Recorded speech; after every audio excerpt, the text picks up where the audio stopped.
নমস্কার, সবাই কেমন আছেন? আশা করি সবাই খুব ভালো আছেন, সুস্থ আছেন। আপনাদের আশীর্বাদে আমিও খুব ভালো আছি। আর আজকে চলে এলাম একটা ছোট্ট রেসিপি নিয়ে, হালকা ফুলকা। অনেক গরম পড়েছে, তার জন্য একটু পাতলা করে একটা তরকারি করবেন, সেই রেসিপিটাই নিয়ে চলে এলাম। এই দেখুন না, দিয়ে দিলাম একটুখানি পেঁয়াজ ফোড়ন। তারপরে আমি দিয়ে দেবো একটু আলু আর পেঁয়াজটা একটু ভাজা ভাজা করে নেব। প্রথমে একটু ভাজা করে নেব, নেড়ে চেড়ে একটু লাল লাল করে ভেজে নেব। আজকে আমি রান্না করছি পেঁপে আলু দিয়ে, আদা বাটা জিরে বাটা দিয়ে একটুখানি তরকারি, একদমই পাতলা করে। যেহেতু অনেক গরম পড়েছে, গরমে এই পাতলা তরকারিটা খেলে খুবই স্বাস্থ্যপক্ষে ভালো হবে। এখানে আছে আদা বাটা জিরে বাটা, তার সঙ্গে আছে টমাটোম একটুখানি।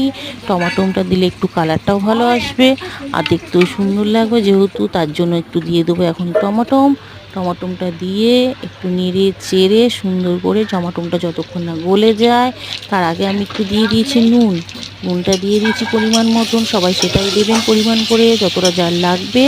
যাই হোক, একটু টমাটোমটা ভেঙে একটুখানি নেড়ে চেড়ে নিচ্ছি যেন টমাটোমটা গলে যায়।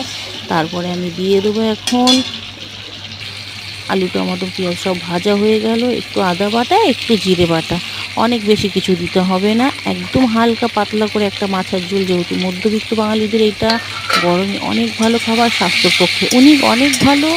যাই হোক, দিয়ে দিলাম আদা বাটা জিরে বাটা, একটু নেড়ে নেবো, নেড়ে চেড়ে একটু কষিয়ে নেবো। অনেকক্ষণ লাগে না এই রান্নাটা, রেসিপিটা বানাতে।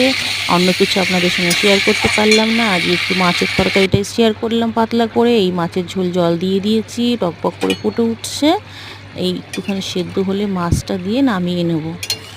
প্রায় সেদ্ধ হয়ে গেছে আমার তরকারি, আর হয়েও গেছে তরকারিটা। মাছ দিয়ে একটু নামিয়ে নেব। চলে গেলাম এইবার ভাত হয়ে গেছে আর রান্নাটাও কমপ্লিট হয়ে গেছে। তার আগে করে একটু বিট গাজর ভাজা।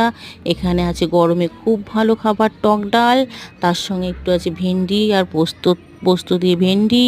তার সঙ্গে আছে একটুখানি এই মাছের ঝোলটা কেমন কালার হয়েছে সবাই একটু জানাবেন কমেন্ট করে। আর এই পাশে আছে পাঁপড় ভাজা।